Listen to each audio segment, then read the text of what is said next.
Let's go. But what is random stuff we're talking about, Sha? We'll keep it. Is it recorded? Yeah. We'll keep the other random stuff. Keep it. First. Yeah. Okay, but like what happened at the beginning, I'll just do beep. Hello everyone, welcome to another episode of the Heavy Head Podcast, where we'll be shedding some light on the entertainment scene in Atlanta by pinpointing it through the entrepreneurs in the city, the promoters, the DJs, and the folks that have their hands dirty when it comes to like providing with a functioning vibe, whatever the case is. With me I have a couple of people. Dirty like that for Atlanta. Yes, you can now. But I have a couple of people with me who play a part in getting city dirty. Hey, you guys introduce yourselves then. King guy. This is the captain of getting it is city dirty. The city is dirty. You know the person that's giving the dirt, just pour sand there. That's a low. Me, I just did my own one at the DJ. I beg you. But yeah, my name is DJ Olooo. Nice to meet you. My name is TK. I'm happy to be here. We are Miliki. And tell us what do you do then? Past 2 years I've been known as a club manager. I stepped into various clubs, but mainly I'm just a guy that wants to go back to the music industry. Fair. As an artist? As an artist. No.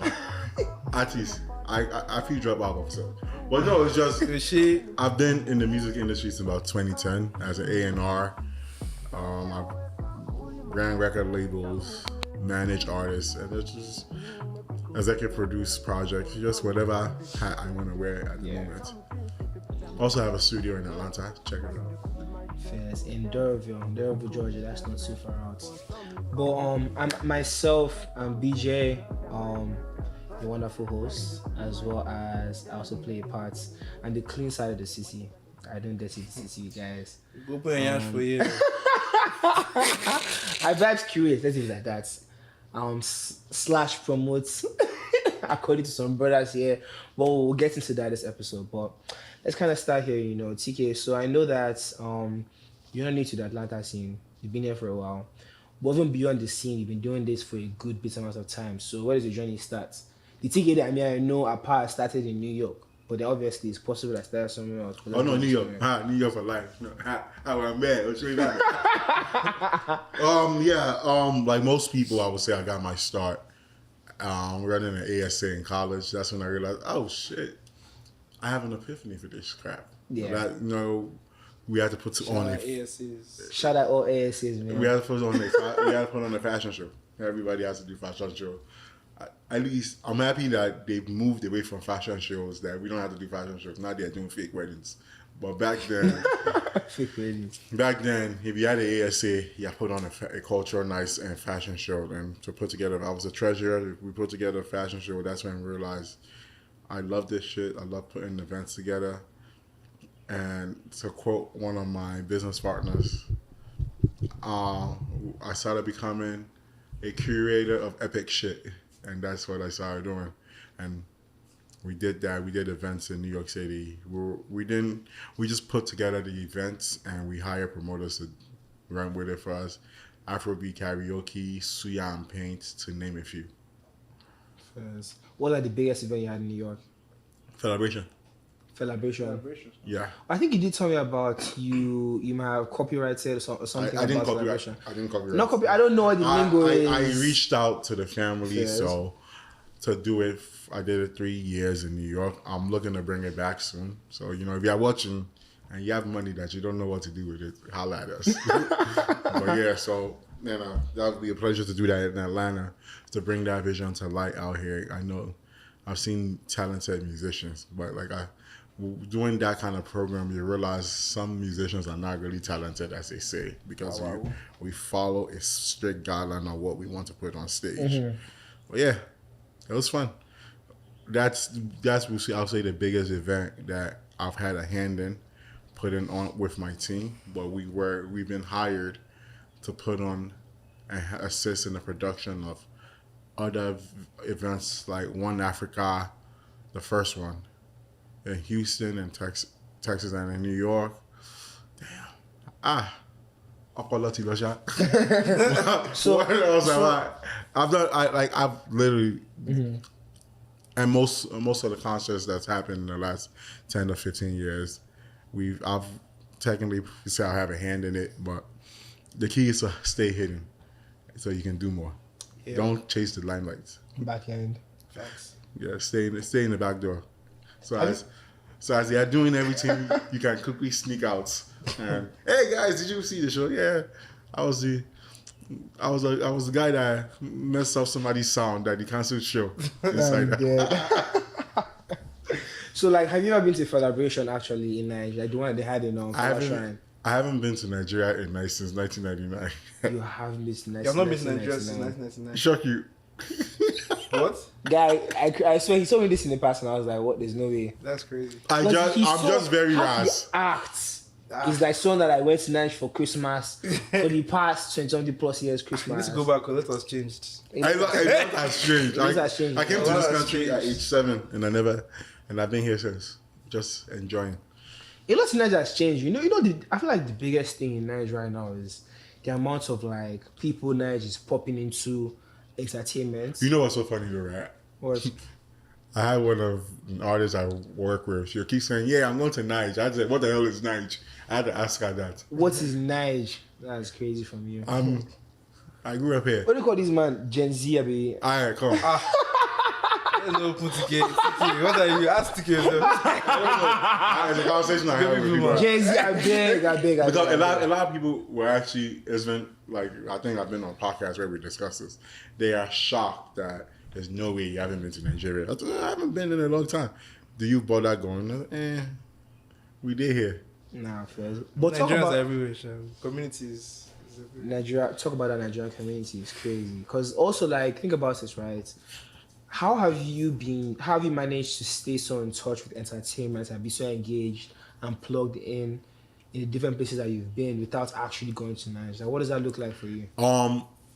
Remember when I said that I prefer to work behind the shadows. Mm-hmm. When you work behind the shadows and work with certain people, you're working with key members of major superstars. Mm-hmm. The Wiz, the Davis, all of them. When you interact with those people, you're always connected because those are the people. I don't need to have a conversation with the major stars to know what's going on. And usually when I meet these people, I will never be like, "Oh my God, I'm your fan." I dread that phone, taking out my phone. I always say that I want you to see me as somebody that can tell you what to do no matter what. If I need you to go on stage, wait, we need you on stage, get up now. But if you already see me as a fan, get on stage. Guy, everything they worry you. Yeah. You know how we are. So yeah, I've never crossed that line. And no, New York shit. New York shit. And then moving to Atlanta, like why was that even a thing in your mind? Like if you're doing all this in New York, what's the difference? I mean, me personally, I think Atlanta, obviously, entertainment-wise, has been... I won't say Atlanta has been carrying, but Atlanta, as of right now, like, is one of the most popping cities when it comes to entertainment. I mean, big shout out New York, shout out Houston, or just Texas in general. But I guess besides those places, like Atlanta is popping, even beyond just like Afrobeats, even just like trap musicians, just artists in general. They've all come out of Atlanta. So is that like a reason why you moved here as well? That would be one of the reasons, and I know one of the reasons might be I still consider myself grinding. I haven't accomplished anything yet. Yeah. And I went to a function and somebody said, "OG, what you doing here?" I'm like, OG. Oh. I say, you know. But I just realized that, damn, there's a lot of work I need to do. And I was starting getting tired of New York. It's just, let me try a different city and try. I wonder if I could have the same type of influence I had in New York in a city that won't necessarily know who I am, especially within the music space. I know I kind of veered off of that. I fell in love with managing nightclubs and I did that. It was fun, but I said no. This year. What nightclubs did you manage? Like your time? Like say the last one, Red Room. It's one of I had the best fun at Red Room. I managed Red Room. Manager. Wow. My job is this man. Manager of the year. I had a great time at Red Room, but like I said, I've gotten to a situation where I walk into an event, all I hear is the manager. So people started to say, forget that, damn, this dude did music. He's an A&R. He can bring collabs together. So that's when I said, maybe it's time I go back into that. And it's always interesting. I always laugh when I speak to, I manage DJs too.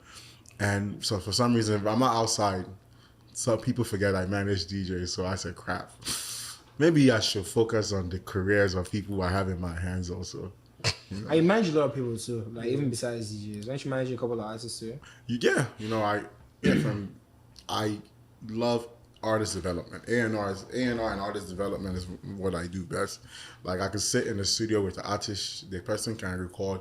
I like to be there from the start to finish. I'll sit with producer and say, well, I hear that, we'll take that out. I like to tweak it, and we go, the artist, okay, you're not giving me enough in here. I know you can do better. This is disgusting. I remember even I had a conversation with a group I work with, where they made a trap beat, and it's a group of 6 solo. So one of them got on it, and I said, I like it, but that shit don't fit. Take that shit out. You write me a verse for it, because the more you hear it, the more you're in these spaces, the more you're a DJ. You can hear certain things. You hear certain DJs play certain things, and you're like, what the fuck is this? And I always stay neutral. Everybody's always cooking their own cook. Olum always stays neutral. No, that bit I'll say. The one thing is that, like, when we're outside, let me tell you this.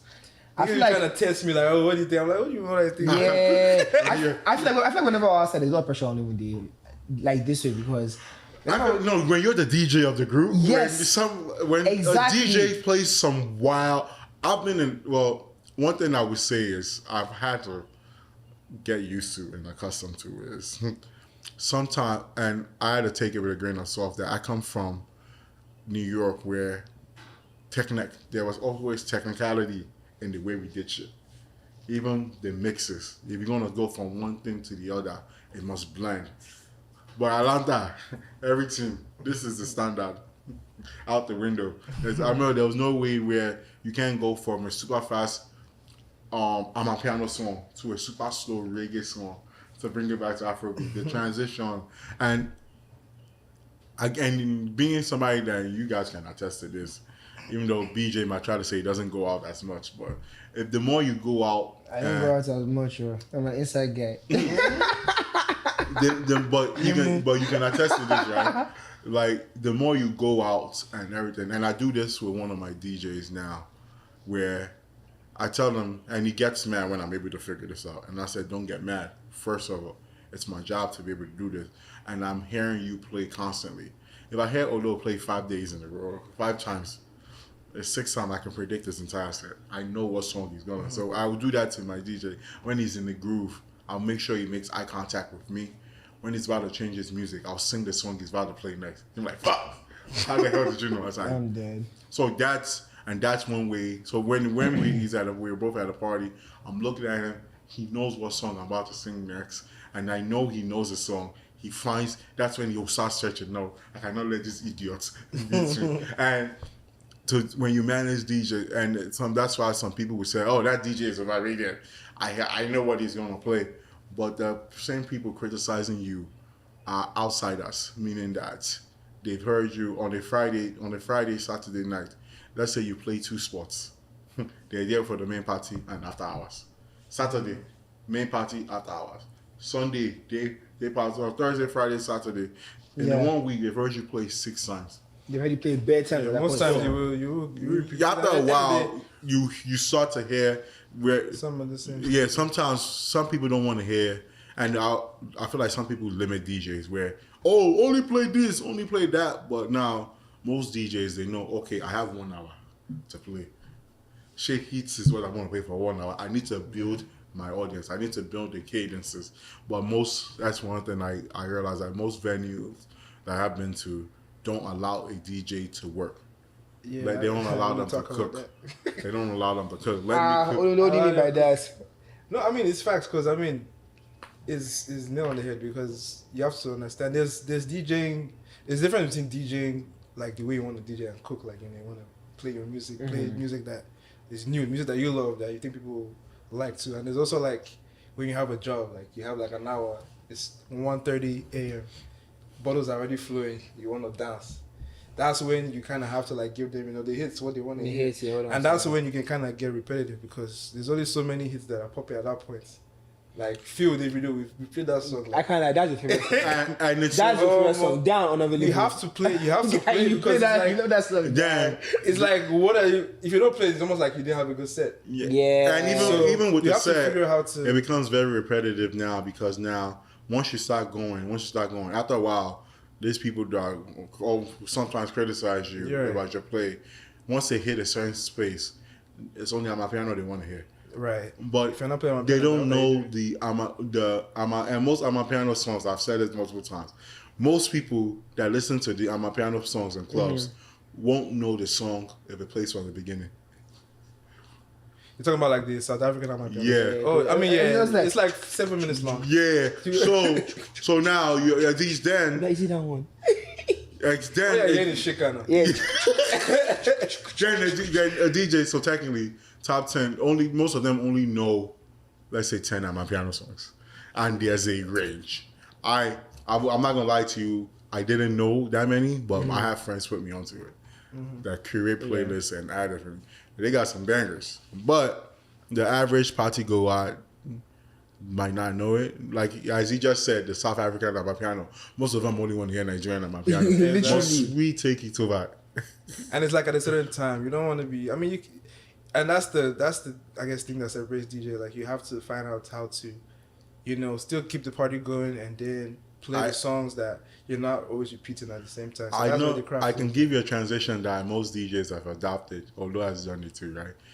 If he's doing a reggae set or hip hop or reggae set, right? His transition to Afrobeats is either Last Taliban or Drift. I mean, those ones. I mean,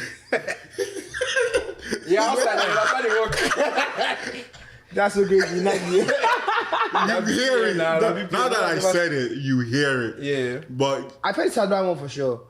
I've heard the Taliban one. so for sure. like they can be playing like reggae and everything, like that's once I hear it, I said, cool, they're going to Afrobeats. Yeah. Yeah. Or that's what they used to transition. If it works, it works. That's what they used to transition out of Afrobeats. Motiki, you're outside a lot. You know, I feel like because you're outside a lot of people often think that like you're a promoter, like full-on promoter. That's what I thought you were too recently. I thought you were just a full-fledged promoter and you just promoted at different sports. Once I started learning like you're a manager here, you do this here, you do that here. So what is it really that you are? I'm a relationship builder. One thing I've learned in this industry is you always need people, so I build relationships. Like even now, Relationship builder. It's Lamba. like I remember, See the digester. like Word. when I did NEA 2 years ago, and I was asked to come on to the team. Not NEA, Headies Awards. When I did the Headies Awards, and so my experience, when you work these shows, you know the people you're going to be there. Go talk to the people that work the building, because you're going to need a favor from them. For sure. You're going to need to bring somebody in that can tell you a back door. So I always did that. And we were joking. And I went to the white guys. We were setting up the stage and everything. And these guys have been all over the world. And one of the guys asked me, is this going to start on time or is it going to start African time? And I laughed. And I was explaining, it was probably African time. So we had to explain to somebody that's never worked with Nigerians before what African time was. And the guy was like, wait, they were in line? That's serious? I said, it could happen. It exists. Then the show was supposed to start at like 4. We started at like 6. He said, holy shit. That's why they were in a rush to set up. I said, yeah. African time, man. It's going to happen. So, and that's just with those relationships. Like I speak to everybody. Like even while I was at the clubs, no one, unless you knew me personally, you wouldn't know I was the manager of the venue when you look at me, sometimes Yeah. I'll be the one climbing the chair, dancing with the fans. Yeah, I'm pretty sure he had the juju box once. That juju thing. Oh yeah, the gorilla suit before now. I You did the gorilla suits. I didn't have the gorilla suits. If you guys hate the gorilla suits, But I never saw, especially when you're in charge. I always say when you're in charge of a place, no job is too little for me. So if I need somebody to carry garbage out, I can't. oh, find bro, I'll do it. tell me the fuck about this, bro. Let me tell you about throwing events will humble you. That's something that people. You have to be. That's one thing that people don't talk about a lot. Throwing events. Oh will no, humble you have to. You do everything. I've been at my function. I'm telling you, guy. This customer who was balling like one of our, I think it was buying like a platinum package. This was back in my days. But like a platinum package came and was like, oh, blah blah blah. She was trying to ball out. I respect it. She's like, oh, I like my table, blah blah, but I don't like where it's at. I want it to be more in the mix. I'm like, blah blah, what are you talking about? She just said, you know what? I'm gonna dip, bro. Tell me why I gathered 4 of my men that were enjoying themselves in corner with pies and I said, let's carry this. Bro, I was carrying table with ice buckets for this babe's table. You have. As an glorified big boy. You understand? You gotta say, and guy, you throw trash, you do those things. I throw events will humble you, but like a lot of people never actually see that side of like entertainment. Oh no, that's the side that gets the thing going. Like I will always say that you have to do it if you're doing an event. Back in the day when I used to produce fashion shows, there was one particular fashion show. I do it because I know the shit gotta get done, right? Yeah. So maybe I'll even send you this picture. The last fashion show I produced for a school where they hired a makeup artist that didn't understand black skin. Mm-hmm. That's crucial. Probably number one. That's crucial. And also I get there, one of the girls came to me, oh my God, TK, my hair, da. I said, that's it? Okay, let's go to beauty supply store. I know what you need. I bought it. The girls are still complaining. I said, I bet. And I made a bet with them. You have experience too. If I go and sit in this makeup chair and do makeup on my face, which I do the show, you would never do it. I said, okay, never say never. So that's what I did. I sat in the makeup chair and I had makeup put on for the show. On that day, I realized. Just like Ginger then. Of course now. On that day, I realized what it means to be a woman. The sweater I wore that day, I was sweating. You know, as a guy, you're sweating. Even weak. Nah, it's not. My whole arm was makeup. This is the picture. So I look like a bad bitch. Let me show you. I think that's very important because people don't talk about if you're doing events or you're creating your own thing. If you have your own business, you have to put sacrifice into it. Like and it shouldn't be like a thing of like, oh. I'm doing this. Like, bro, it's your pee. Are you gonna watch it burn, or are you gonna make your money and just do the work? See, bro, I fully. I don't be rubbish. Powder. I fully actually talk to. I think it's me and Nelson have this conversation all the time. I'm just like, guy, if you're afraid of pushing your pee, you're going to fail. Yeah, man, like, guy, you can't push anything harder than your own pee. Yeah. Like fully your own pee, you have to push it because like think about this, bro. Like imagine if you're in a position where like in our case, obviously in my case, right, I not only push current events but also like push other people's events and promote their events. But then that's part of like the package that comes with, you understand? Like that is, you know how like for example DJs are compensated based on the work you do and it's like a one-time compensation. I feel like for promoters and for people that are in different spaces, especially for like promoters, like the compensation that it comes in like different shapes and forms. And as a promoter, like Gab, learns that the biggest thing you can do is pushing your P. If you don't push your P, you have to push someone else's P. Yeah. You have to constantly be pushing P's, man. Shit. No. Yeah, but in general though, like I feel like a lot of people actually shy away from pushing their P, and that's what that's what really hinders their business. And I know you've done like multiple business endeavors. Like I think you told me that I know you've done merch. I still do merch. Look at I think you're right. It's just that I like even with the people I manage, especially when you have to manage and people don't. Everybody says I want to manage an artist, and I always say one thing people fail to realize when you manage an artist, which is different from managing the business. When you manage an artist, you become the father, the mother, the best friend, the confidant. Oh, brother! You become that person's family member, and most people do not have the mental capacity to sometimes and it's something I had to learn because I always say I'm set in my ways, and artists will have to learn me and I will have to learn them.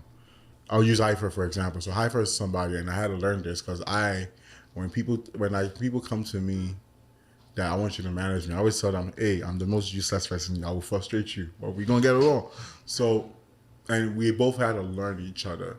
So he'll come to me like after he finished, and I've heard somebody that if he finished, he needs to hear what he did, how he knew better, because it needs to be processed then and there. But I'm always a person, I'll tell you later. I don't want to tell you now. I'll tell you afterwards. Yeah, like I'll give you 24 hours. So you'll be able to overthink it. So it got to a point where TK just telling me as a guy, leave me alone. You're chasing me like woman.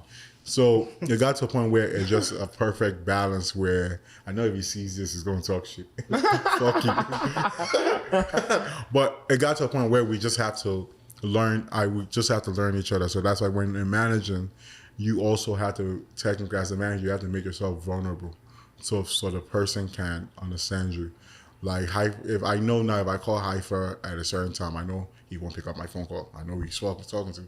And he also knows if he calls me, he always tell me, fat slug, I know you're sleeping, wake up. Let's go on. So, yeah. So it's just that push where when you become an artist manager, or you literally become that person and your life become intertwined. It's like a new relationship.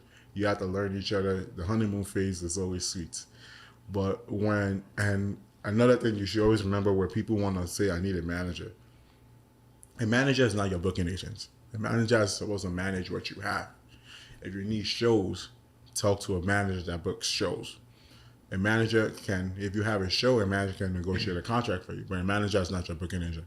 Don't get a manager and then fight the idiots for not bringing you a show. That's not his job. A manager manages what you present to him.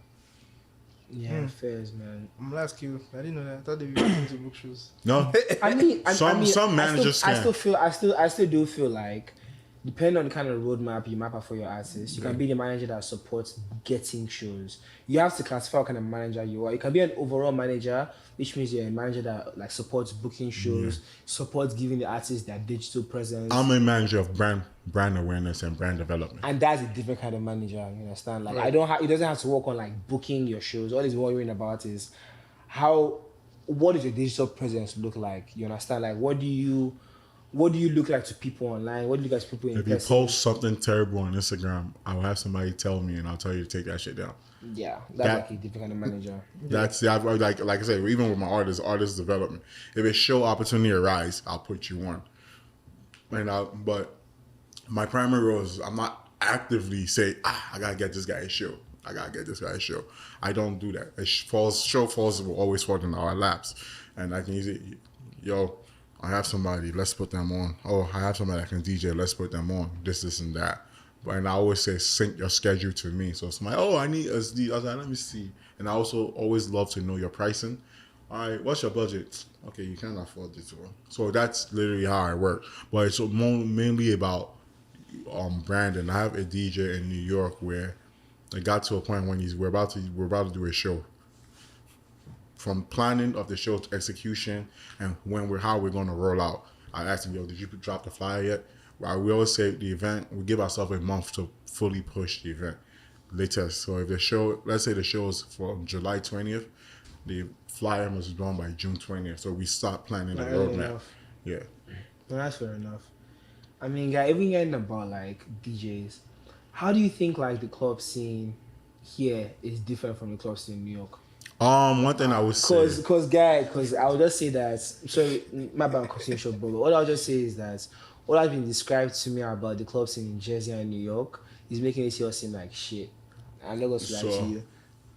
It's a clear difference. Because apparently, guys make it seem like you go to Jersey, from the moment you step your foot in the club, you rave. To the moment you X. It's different culture now. Yeah, and also, I always say this, right? In New York and just like in Jersey, you have to be able to play everybody's music. Right. And then also, everybody's broken. And like here, where you have like two DJs playing, everybody has a 5-minute set, like a 30-minute set, only major. So the worst thing you ever want to happen when you're DJing And somebody tried that in Atlanta, but it didn't work. They didn't catch on. It's when they clap their hand, bam, bam, bam, bam, no music, because the crowd will all start clapping, no music, and everybody will start dancing off that beat. That's the worst. While thing. you're playing? While you're playing, they just want to scream loud They enough. say no music. That So means like, shit is it's talking trash. like, that's disrespectful. Oh my Like God. it's like get like, bro, Imagine that happens to you. follow me. What's your worst DJing experience actually? My worst DJ experience. That was just like, it was just like, I can tell you, I was there. It's not my worst though, but it was the one that I know that okay, I messed up. You messed up. It was I was there. I never even. Yeah, But since that day, right, even I can categorically say that Olooo has gotten, anyone that remember that day, Olooo has gotten better, and I will even personally recommend Olooo for an event. But after that day, I said this guy is not a DJ. So what happened? He didn't enter. Okay, let me see. So I think it was a wedding. Actually, let me see. Let me see. It was an engagement. It was a wedding. It was an Big engagement. bag. So I mean, the thing is, But yeah. before you start, let me tell you about it, right? My friends that came from New York, it was my little brother's wedding, right? Yeah. It was your new brother's wedding. Said, and that's the day I met them. This is what they told me. TK, the closest DJ you manage, what state is the person in? And I said Virginia. So why the fuck didn't you bring him in? Tell your story. Yeah, I'm good. But I mean, But yeah. now. But that was he's 20 budget for Olooo. That was 2020. See, a lot has we just happened. thank God for the growth. Thank God for progression. You know, you learn from no, since that thing happened. Okay, let me just narrate it. So yeah, it was a wedding. I think we were playing. I was playing. The wedding was going good. Everything was going good. He played to the Atlanta crowd only. The New York crowd was just bored. We were I mean, bored. we're playing Afro beats. New York, I don't know what you get on it. Yeah, maybe. But the black Jamaican, people yeah. and stuff. But it's the Nigerian wedding, so I was playing Nigerian. The But I Afro wanted beats to was go- not hitting. You wanted to go to. People were dancing though. Don't Your get me crowd wrong. was dancing. People were dancing. Your friend, just saw yeah, people dancing. your people. But this is where the fuck up happened, right? If we were there So to you, it was you that came. You came and told me you wanted Ijo Fuji Ijo Fuji. Yeah. to get the So the crowd thing is, up. I had Ijo Fuji. I had the song, right? You had 2 minutes into the I song. played it. No, it was not for up to 2 minutes, bro. Yo, I don't know how I played the song, and it was like Everybody got up. 20 minutes or 20 seconds or 30 seconds of the song that I had on my thing, and that was the only version of the song I had. So I played it. Everybody runs. Everybody was up. But everything it died down. I said, Jesus! I said, what's going on here? I know it again. Yes, I can't believe it. Can you believe it? I cannot believe it, bro. He When I handled tell it well. you, I wanted to disappear. Because everybody's now starting looking at him like, what's going After on? playing, What's going on? you could download this on no Wi-Fi. No, I mean, it was no Wi-Fi, so it was what I had. But I don't know how I had like 30 seconds of the song. So since that day, bro, anytime I download music or anything, I always check the minutes first. I never checked the minutes before. I want to see how long it is. Make sure it's in and I'll full play it and hear it. No, No, literally since that is what I do. Right? But like I So, said, Yeah, I can imagine playing on DJ Fuji and the entire phone is like, Bro, everybody was up. I did it twice. So I did it twice. Also, the second time you thought was the actual I thought what happened. Why did it off? Do it again. we thought he batsman. Everybody thought, oh, we He's thought that shit back. we said Run he it ran back. it back. Die again. I also music don't I'm finish. so dead. I was actually there for his probably his very sex. It was funny. That's funny. But Yeah, like I that said, happens, man. Olooo's definitely come a long way. Olooo definitely can hold a crowd. His mic skills needs to get a little better. But I don't use mic. I'm still working on that. yeah, that's why I say kid. But yeah, Yo. Olooo. But one thing I appreciate Olooo does is when he's in the zone.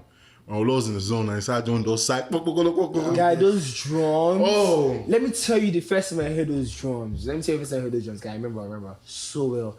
It was the Crown Day party, but it was the one that we used to do a boat like a year party the first day of like 4th of July weekend, and then we had the next day for like a day party because the money was always like I know, because every time Olooo had to be at the program where he had to play.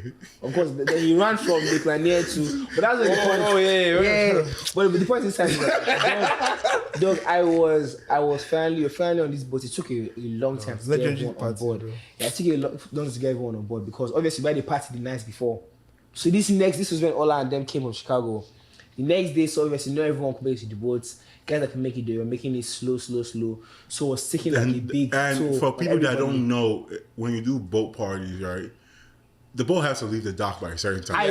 And you have to delay. And you have to delay. Your big spenders are late. Exactly. And that's the issue. We were holding the boat for a very long time because people weren't getting on the boat. So no, while I entered the boats, I was stressed. Like typical event organizer, like shit. I was stressed. No, while finally enter.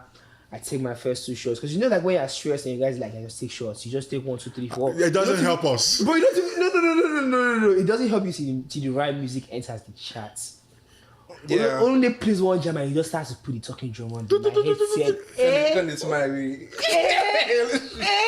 I was like, No, we did. And it's different when you're in boats, it's just there's something about it. Those parties used to be great, man. But it's just like it's limited. The boat ride were fun. Those parties were fun. They were fun, bro. It's just like I have a boat ride left in me. Boat just cruising with niggas. Yeah, I have a boat ride left in me. You have a boat ride left in you? Yeah, a boat ride party. One. Fairs. How Go come? all out. How come? You know, after you start reaching a certain age, you start saying that I have 5 more parties. Like I wild out, blackout. Yeah. I don't drink anymore, so I have like a major. You don't drink anymore? I've stopped drinking. That's cap since when? I haven't had a full drink since like January. That's progress, but I rate it. That's not bad still though. I can't even lie. Because my journey. I must say, when did I see you drink? I saw you drink in December last actually. Yeah. Oh yeah, it's a long time ago. I've changed my ways. So what would you say? Like even like I know you've spoken about like the culture of like when it comes to functions in like in New York or up north compared to like down south here like Atlanta, Georgia. But one major thing I would say definitely one major difference about the clubs here is, and I will also appreciate Atlanta more about this, especially the South. Most of the locations everybody go to are for us, by us, owned by an African. This is that. Where up north, especially in New York, we'll go to a specific venue. You can't play this music. You can't play this music. Where now we're getting people to more owners out there. We don't have owners. We just have promoters going to clubs and negotiating with club and most of our events are themed. You guys just show up.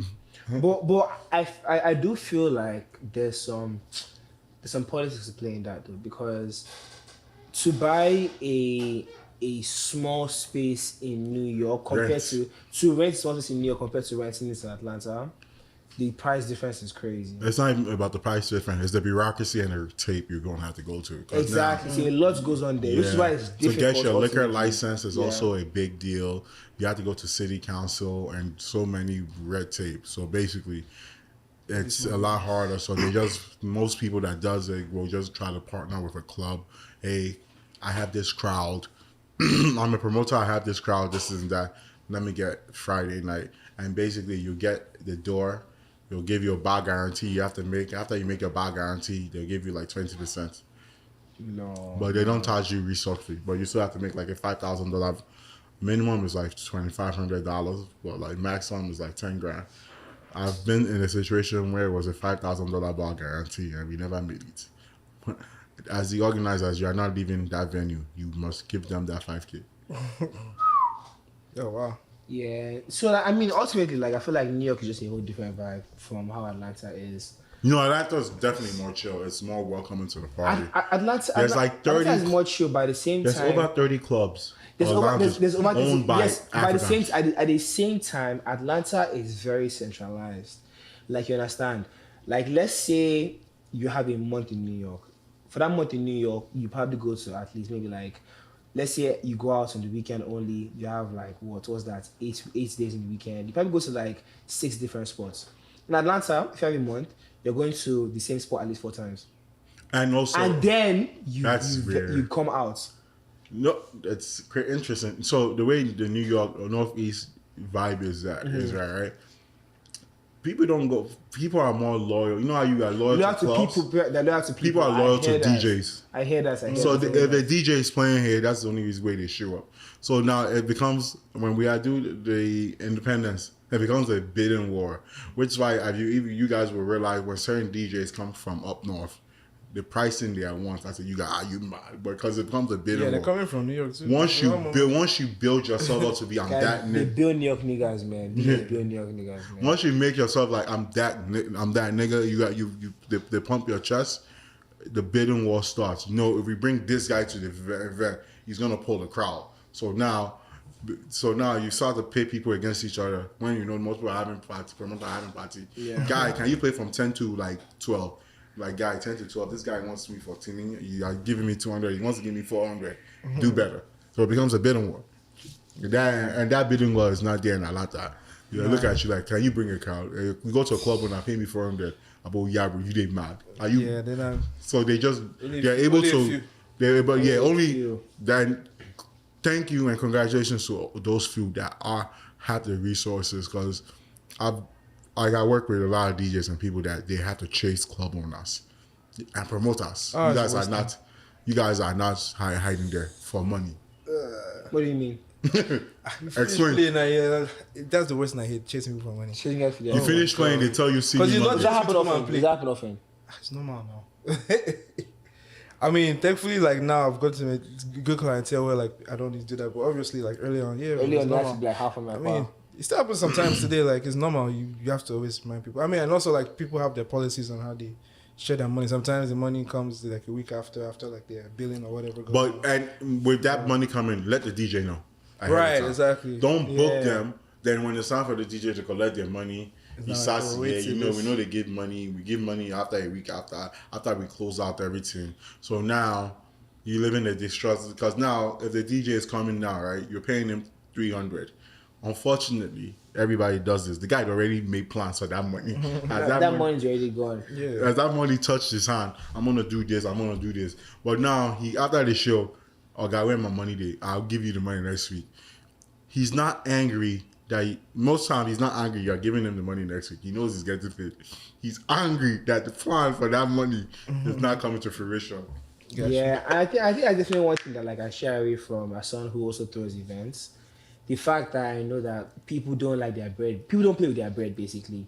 And like the moment you mess with someone's bread, that's you messing with business. Because as you said, you are a relationship builder. I feel like as someone myself who does like a lot of back end stuff in entertainment, I also like have to upkeep my relationships, because guys, you can never know where you need person A or person B, and person A can never know when they need you as well, obviously. But then like at the end of the day, you can't be playing with anyone's bread, guy. Like after the crown functions, guy, they just open the cash up like, let's pay this person their bread. They just gotta pay them, let them go. Or worst case, like I'll be like, yo, like I'll yarn you after, like let's yarn tomorrow morning, and by that tomorrow morning, it's sorted. I've gotten my numbers and I've given you, boom, this is what we're saying. Blah, blah. Even now, you also have to be mindful of your. I remember we did an event a couple of weeks ago, and the event was finishing at 2:00. We're charging at the door. I purposely stayed at the door. By 1:40, I closed the doors, didn't let anybody in, free or not. And they asked me, TK, those people still want to pay. I said, yeah, I get it. Well, you let those people pay at 1:40 and we shut down at 1:55, 2 o'clock. Nice. They're gonna hit me for a refund. That's bad reputation. Yeah. Not even bad. They're gonna hit me for a refund on Cash App, and I'll stone them. And the one thing that these new generation, if somebody has been on Cash App for a long time and you try to go on Cash App and decline his account, I pay taxes through my Cash App. Like I get enough money on Cash App where you pay taxes. I can show you years that I've never done bad business.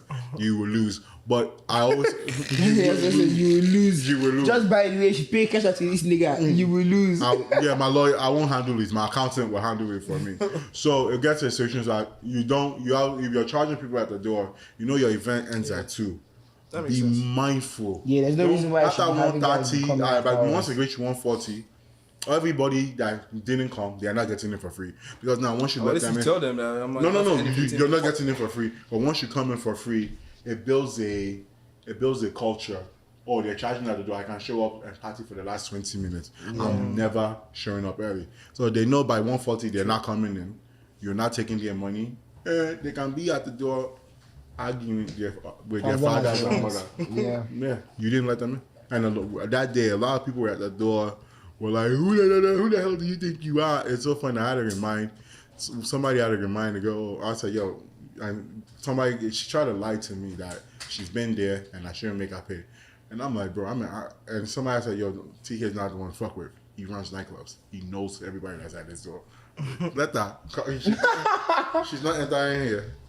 But yeah, it's just mindful as you are very honest with your paying people. Also, if you're doing an event, be mindful of your patrons. I always run. This is what I always run by. The person that's getting in for free, begging you to let him in for free, should have the same experience as the person that pays the most money.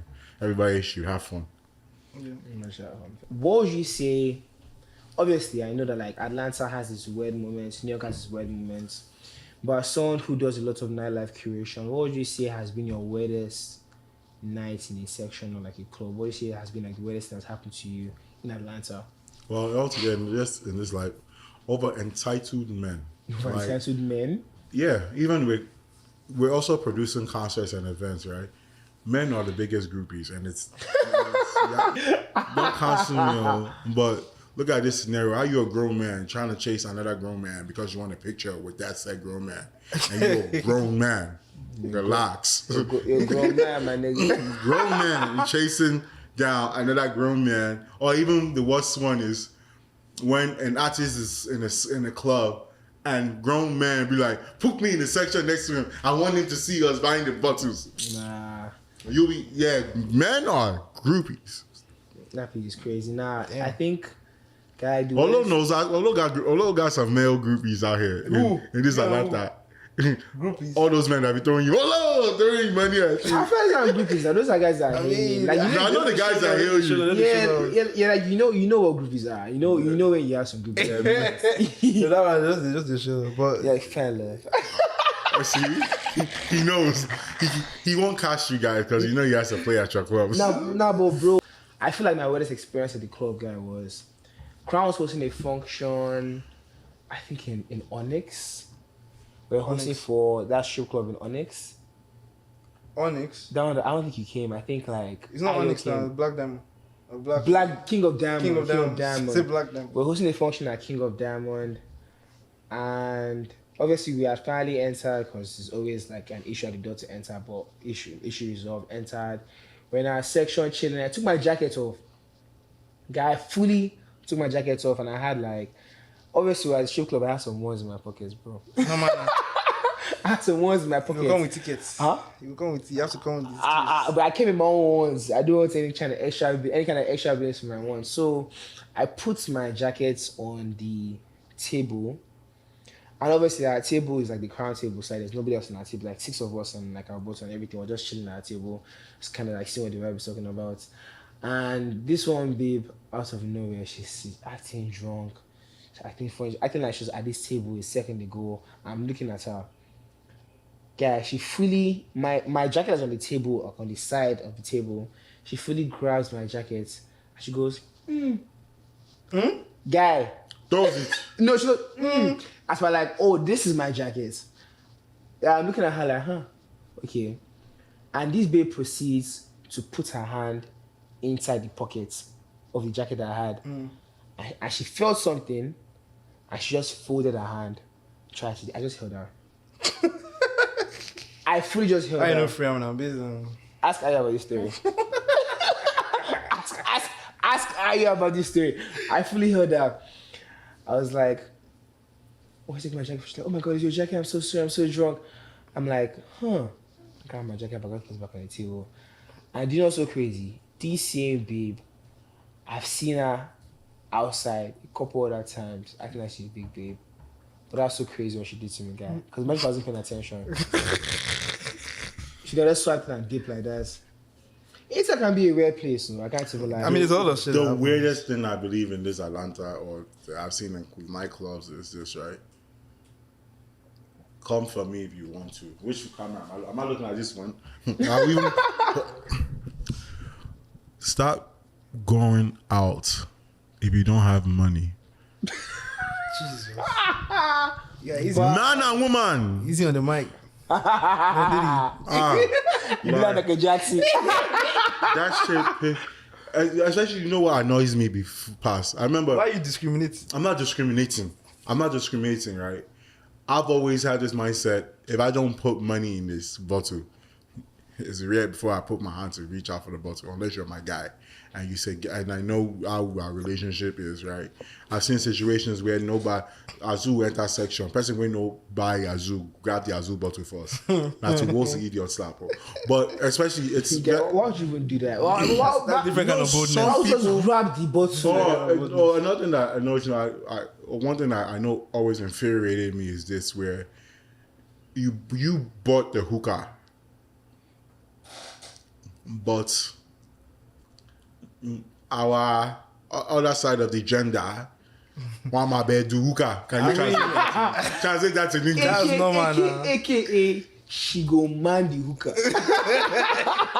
I mean, I feel like that's normal. It's not normal. Go and buy your own. Then when you ask for your hookah, see, when you buy hookah, just buy two. Just buy to two. start, because you buy your own, I buy one for everybody to For the eat. table, yeah. I can share with table, right? But even because when I first moved to this city, right, I was so in my New York mindset. Oh, nah, Hennessy I did drink, right? At that time, I always just buy 2 bottles tequila and Hennessy. You guys can drink that. Hey, why didn't you then? I will hear. Why didn't you buy 2 tequila? What's wrong with you? Like, what do you mean by buy 2 tequila? Why are you telling me how I should spend my money? on my pa? Nah, it's not happening. Yeah, so which is like, that's one thing that's just bro, you that know what? entitlement. Entitlement pisses me off. Or I love it where a girl came, even though we like 4 guys in a section, we are just chilling. It was like, you know how when you guys go chill nights, you guys don't want to be in the house playing Kenny, or you got something. Y'all gay or something? No females in your sections? I say, You must see every time, you must see rope bomb every time. What if I just want to chill with my niggas, bro? Yeah. I I'm just trying to bore my guys, man. I mean, no Diddy, but like, you and your guys just say, guy, we don't get cooped up in this house. Maybe we just go out. Maybe we just come and out. enjoy music. You guys order probably order 1 bottle amongst you people. You guys chilling and chilling. Cause guys' nights, that's a guys' night. We're just chilling, no stress. You guys will, because when a woman enter, voila. Yeah, ATL has entitled babes too, I can't even lie. ATL has mad entitled. Yeah, it's just we love them, though. Oh, guy, what else we love? Yeah, but we've reached the end of our wonderful episode. Typically we end it asking a couple of would you rather questions. alright, no problem. I'm ready. Would you rather questions? I love the way he's looking at me. What kind of would you? Okay, would you? Just relax. Go ahead, the question first. Would you rather go to VODs or go to Red Room? That's a true question. You want me? No, not you, him. Still. Yeah. Sorry. Answer the question. All right.